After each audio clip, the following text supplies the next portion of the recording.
गावातील युवकांनी एकत्र येऊन काम केलं तर सावित्री बन सारखी चळवळ उभी राहते.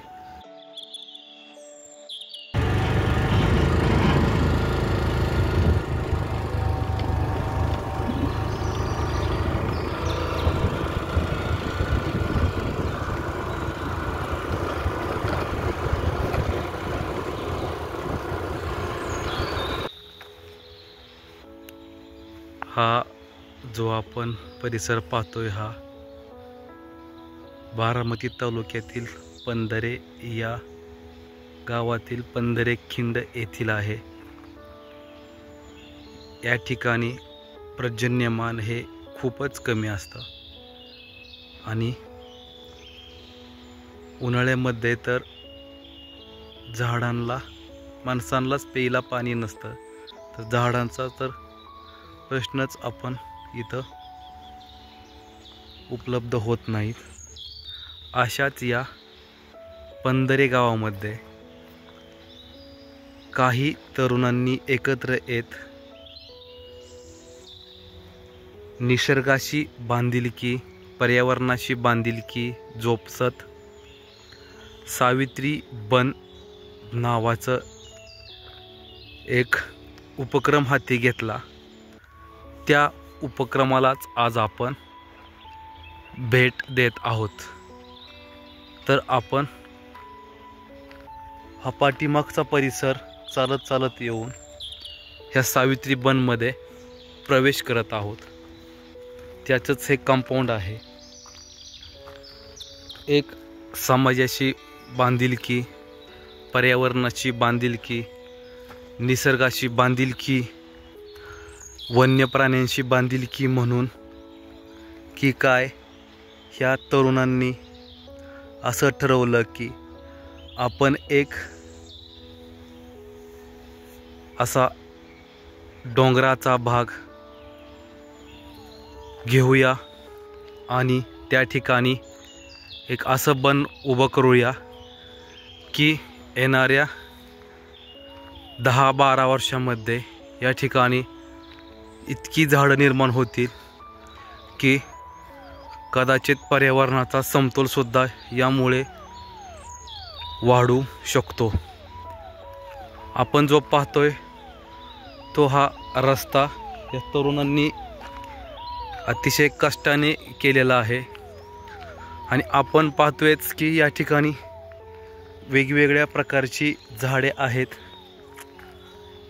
हा जो परिसर आहे हा पूर्ण परिसर फॉरेस्टमध्ये येतो.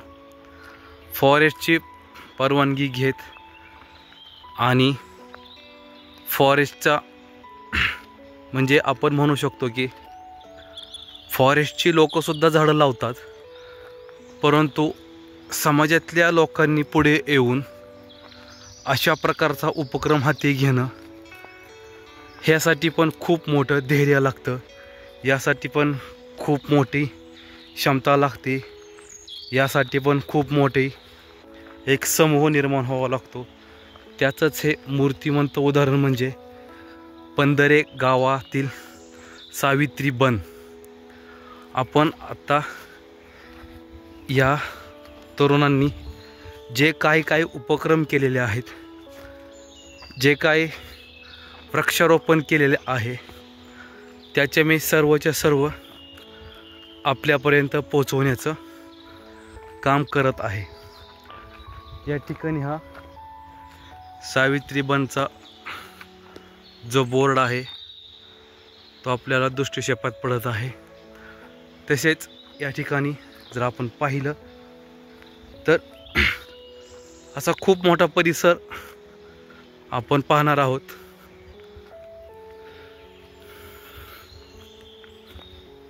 पाण्याची सोय कशी केली आहे झाडांना. आता या ठिकाणी तर पावसाची खूप कमतरता आहे आणि ह्या कमतरतेमध्ये सर्वात कोणती जास्त झाडं येऊ शकतात तर करंज कमी पाण्यामध्ये येणारं झाड उष्णकटिबंधीय प्रदेशातलं म्हणजे करंजचं झाड आहे. हे पाहू शकतो आपण. ह्या झाडावरती पक्ष्यांनी घरटीसुद्धा केलेली आहेत. आपण पाहू शकतो घरटीसुद्धा केलेली आहेत हे पहा. आणि हे साधारणपणे 3 वर्षापासून ह्या युवकांनी हा उपक्रम हाती घेतलेला आहे. त्याचंच हे आपण उदाहरण पाहतोय की ड्रीप इरिगेशन हे पाहू शकतो आपण. ड्रीप इरिगेशनच्या मार्फत ह्या वृक्षांना वर्षभर पाणी असतं आणि हे पाणी देण्यासाठी आपण त्याची पण सिस्टीम पाहूया. हे समोर पाहतोय आपण की कसं ह्या माळरानावरती डोंगराळ खडकांवरती वृक्षारोपण केल्यामुळे कितीतरी झाडं उगवून आलेत आणि येणाऱ्या 3 ते 4 वर्षांमध्येच या ठिकाणी खूप मोठं जंगल तयार होईल. या ठिकाणच्या झाडांवरती पक्षी घरटी करतील आणि एक जैवविविधता वाढवण्यामध्ये नक्कीच ह्या युवकांचा राष्ट्राला, समाजाला, पर्यावरणाला फायदाच होणार आहे. आपण जर आतमध्ये गेलो तर ह्यांनी जे काही पावसाचं पाणी असेल ते पावसाचं पाणी अडवण्यासाठी अशा चरी केलेल्या आहेत. खालीवर चरी आहेत ह्या. त्याचबरोबर इथे जर पाहिलं आपण तर काही लिंबाची झाडं आहेत, काही रेनट्री आहेत, करंजाची झाडं आहेत, जे ह्या उष्णकटिबंधीय कमी पावसाच्या प्रदेशामध्ये येणारी झाडे आहेत. ती झाडे या ठिकाणी लावण्याचा प्रयत्न केलेला आहे. हे आपण वृक्षारोपण जे युवकांनी घेतलेला आहे तो हा परिसर आहे. आणि हा परिसर पाठीमाग पाहतोय आपण, ज्या ठिकाणी कोणत्याही प्रकारचं झाडसुद्धा बघायला मिळत नाही.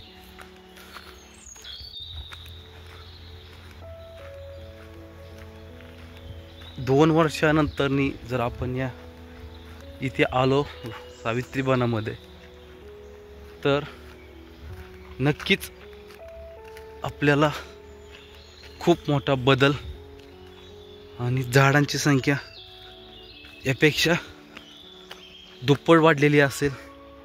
त्याचबरोबर ही जी झाडं आहेत ती मोठी झालेली आपल्याला पाहावयास मिळतील. आपण आता वरती चाललोय, वरती काय आहे ते बघूया. हे बा मेन सबलाईन टाकलेली आहे आणि मेन सबलाईनला ड्रिपच्या मार्फत 16 mm ड्रिपच्या मार्फत कसं पाणी दिलेलं आहे पहा. म्हणजे एक नवीन इरिगेशन तंत्रज्ञान कसं फायदेशीर आहे त्याचं हे मूर्तिवंत उदाहरण म्हणजे सावित्री वन.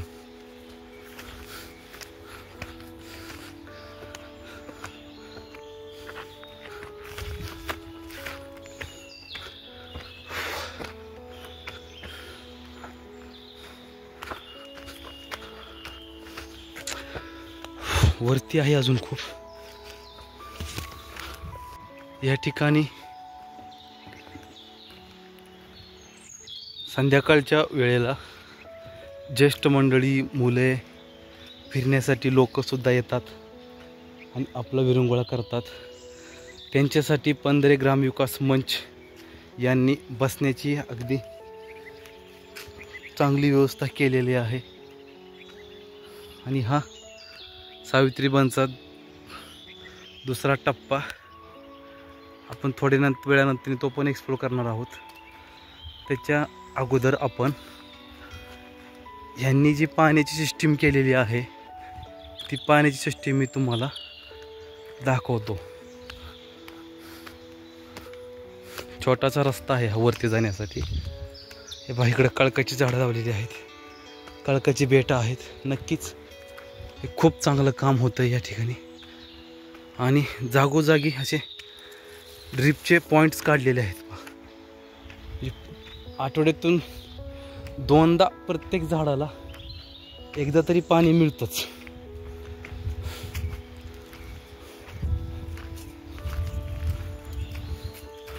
हे पहा, खूप झाडं लावले त्यांनी. 1 लाखापर्यंत वृक्षारोपण केलेलं आहे ह्या तरुणांनी. बघा, अगदी नियोजनबद्ध वृक्षारोपण केलेलं आहे.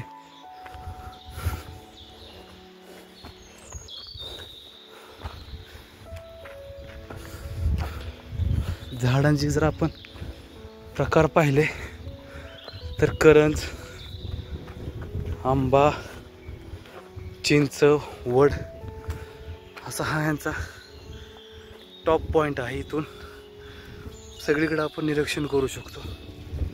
तसंच या ठिकाणी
तळ बनवलेलं आहे.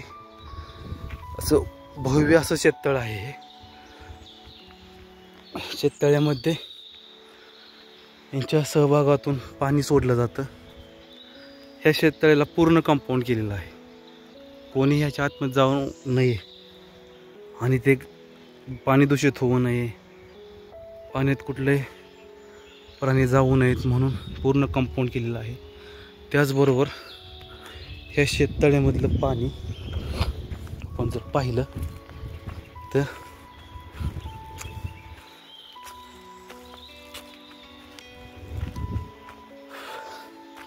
इथे एक टाकी आहे पहा. ह्या भव्य अशा टाकीमध्ये सोडलं जातं आणि ह्या टाकीमधून असे वेगवेगळे कनेक्शन काढलेले आहेत. आपण जर पाहिलं तर आपल्याला समजून येईल की मेन टाकी ह्या शेततळ्यामधून पाईपच्या माध्यमातून असं ह्या टाकीमध्ये पाणी सोडलं जातं आणि टाकीमधून पाईपलाईनच्या माध्यमातून पुन्हा झाडांना पाणी सोडलं जातं. आणि इथं वेगवेगळे वॉल बनवलेले आहेत. आणि विशेष म्हणजे पाणी सोडण्यासाठी मोटरचा वापर केला जात नाही. आणि लाईटची निर्मिती होण्यासाठी वरती सोलर प्लेट बसवलेले आहेत. आपण पाहू शकताय. म्हणजे पूर्ण नॅचरल हेतू ठेवून हे बन विकसित करण्याचा प्रयत्न आहे ह्या युवकांचा.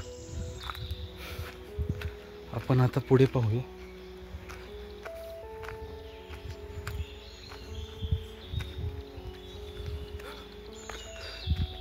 हे वेगवेगळे सोलर पॅनल बसवलेले आहेत. हा दिसतोय, हा वरून हा पूर्ण परिसर दिसतोय ह्या सावित्री वनाचा. हिरवगार अशी झाडी, ऐन उन्हाळ्यामध्ये सुद्धा हिरवीगार अशी झाडी आपण पाहतोय. हे पिंपळाचं झाड आहे. आणि हे ड्रिपचे बघा आपण पाहू शकतोय. ड्रिपच्या वायरी अशा पाईप अशा टाकलेल्या आहेत सगळीकडे. किमान 2दा तरी आठवड्यातून पाणी मिळतंय ह्या झाडांना.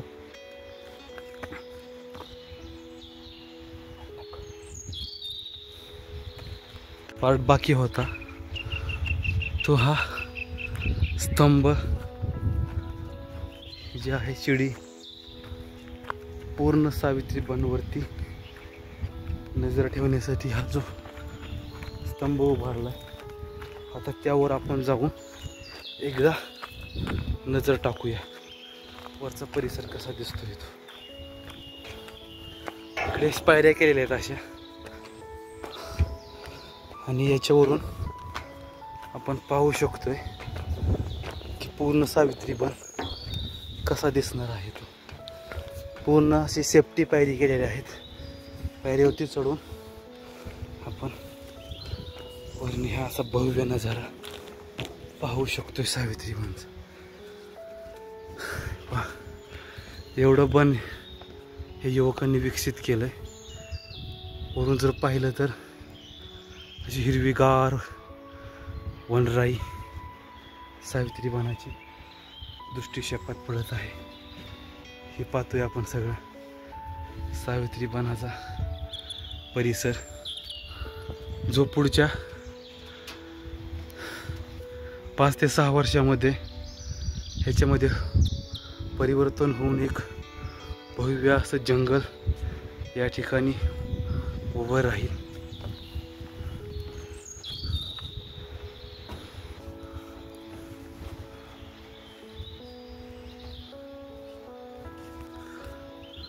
एकत्र जर तरुणांनी ठरवलं तर कुठलीही गोष्ट अशक्य नाही आहे.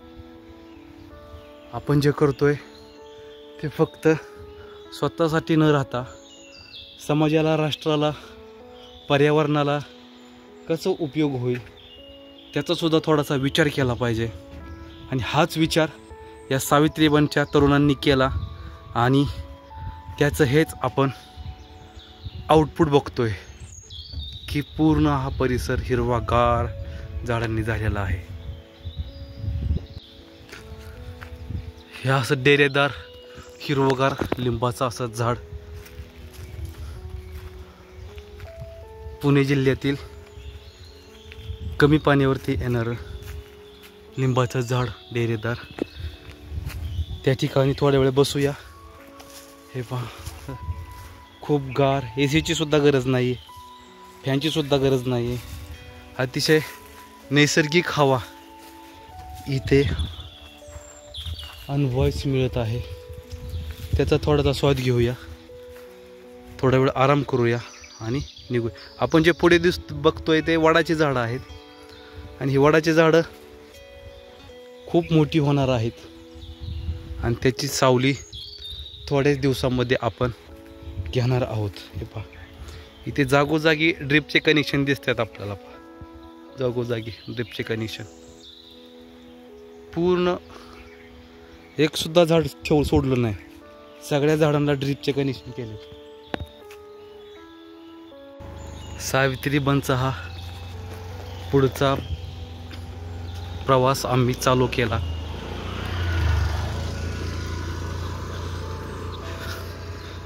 ज्या पद्धतीने त्या पलीकडच्या साईडला झाडं लावण्यात आली होती त्याच पद्धतीने इकडे सुद्धा चरी खांदून लाईन टाकून ड्रिपच्या डोंगराच्या उतारावरती वृक्षारोपण केलेले आपल्याला आढळून येत आहे. पावसाळ्यामध्ये हा परिसर अतिशय नयनरम्य होत असतो. आपण पावसाळ्यामध्ये सुद्धा एक शूट करा येऊया.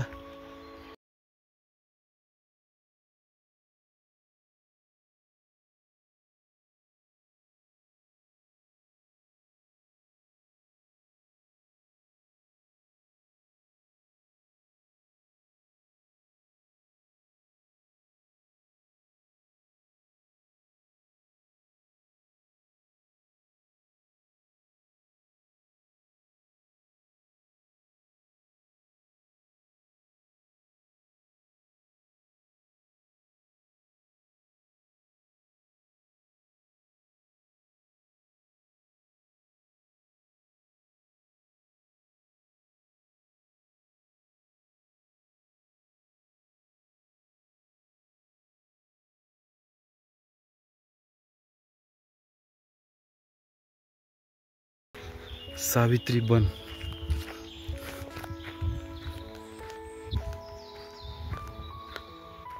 आता झाडांना पालवी फुटायला लागली आहे. उन्हाळा असल्या कारणाने झाडांनी त्याची पानगळती केलेली होती. उष्णकटिबंधीय प्रदेशामध्ये उन्हाळा चालू झाला की झाडं आपली जुनी पानं असतात ती गाळून टाकतात. त्याचे बाष्पीभवन होत नाही झाडाच्या आसपासचे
इथल्या तरुणांनी केलेली आढळत आहे.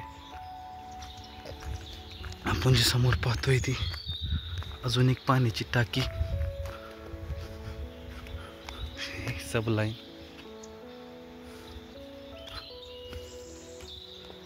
पाईप टाकलेली आहे. ही पाण्याची टाकी. हे 2-3 पाण्याच्या टाकीच्या मार्फत पूर्ण ह्या बनला पाणी पुरवठा होत असतो. सलाम आहे यांच्या कामाला, सलाम आहे यांच्या मेहनतीला आणि सलाम आहे यांच्या एकत्रित संघटितपणाला.